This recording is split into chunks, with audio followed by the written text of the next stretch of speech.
মা বাবারা ছেলে মেয়েদের মধ্যে কার কোন যোগ্যতা তাকে ওইভাবে কাজে লাগাতে হবে। সবার এ প্লাস পাওয়ার কোনো দরকার নাই।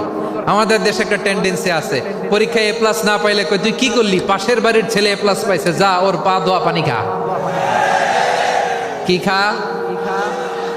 তা আমি ভাবছি যে পা ধোয়া এ প্লাস পাওয়া ছেলেদের পা ধোয়া পানির একটা পানির ব্র্যান্ড বানাইতে হবে, এরকম লেখা থাকবে এ প্লাস পাওয়া ছেলেদের পা ধোয়া পানি।